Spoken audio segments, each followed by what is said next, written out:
Off to the right. Jack Gauntly tries to stay active, but like most people with time, his body has become frail. I do most everything that I could do, but I don't do it as well. As we age, we lose muscle, mostly in our arms and legs. When that happens, people are less active and frailty sets in. And by the time you've reached the age of 70, the average loss of muscle is about 6 kilograms, which is over 12 pounds.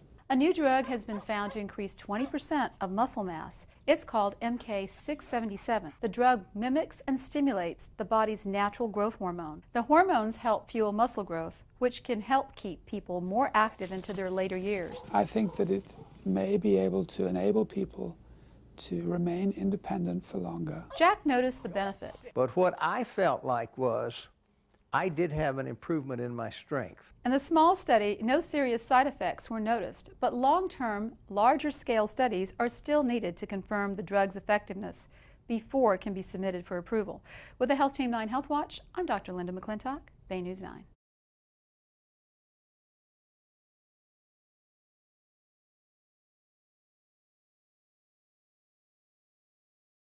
Lisa Lichon Pettenpole realized her memory wasn't quite what it used to be. Hitting your 40th birthday, that memory somehow goes out the door. She's actually right. After age 25, our brains start to shrink, and we lose chemicals called neurotransmitters that help with memory. Dr. Deborah Yerglin-Todd studied the effect of a supplement called cognizin citrulloline on memory. The scan on the left is the brain function after taking cognizin.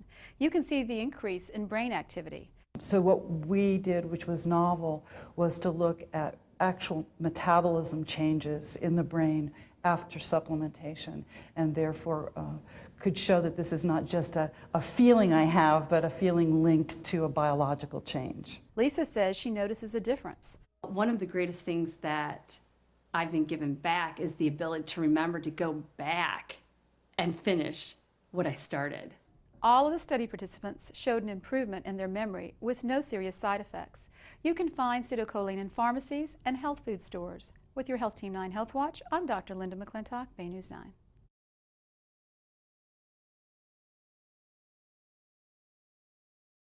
Some women will go to great lengths for longer, thicker, darker lashes. For some, it's cosmetic. For others, like breast cancer survivor Mary Johnson, it's personal. Until you have lost your eyelashes, you don't really realize how hard it is to put eye makeup on. Many conditions, medical conditions, actually produce lower amounts of eyelashes or hypotrichosis, such as genetic disorders, chronic medical conditions, as well as just age. A drug recently approved by the FDA could help. Latisse contains a compound used in treating glaucoma. Health Team 9's Dr. Linda McClintock explains how doctors stumbled upon the additional benefit. While they were treating patients on Latisse, they noticed that there was a side effect, and that side effect was that it helped grow eyelashes. Doctors recommend using it on the upper eyelid every night. It's put on a nightly basis at the base, just like you would do an eyeliner, at the base of the upper eyelash. Changes can be noticed in about 4 weeks, with significant growth at 16 weeks. The length increases by 25%, the fullness and thickness of the lash by 106%, and even the pigmentation of the lash by 18%. So it makes a thicker, fuller, darker lash. Now, some negative side effects can include eye irritation, darkening of the lash line, and hair growth in other areas of the skin. In Tampa with your Health Team 9 Medical Beat, Melissa Eichman, Bay News 9.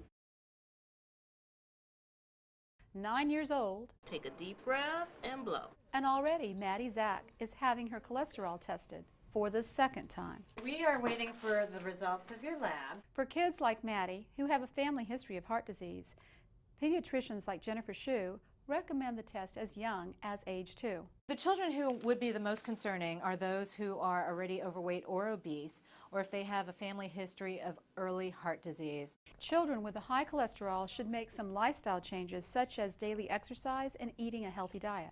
As a last resort, a small percentage of children may need a cholesterol-lowering medication called a statin. Putting a child or even a teenager on a statin is a major step, because that individual may then require statin therapy for the rest of their life. A few statins are FDA approved for children. To help keep your child's cholesterol low, feed them lean meats and proteins, fruits, vegetables, and whole grains. Also, instead of giving them sweetened drinks, give them water. With your Health Team 9 Health Watch, I'm Dr. Linda McClintock, Bay News 9.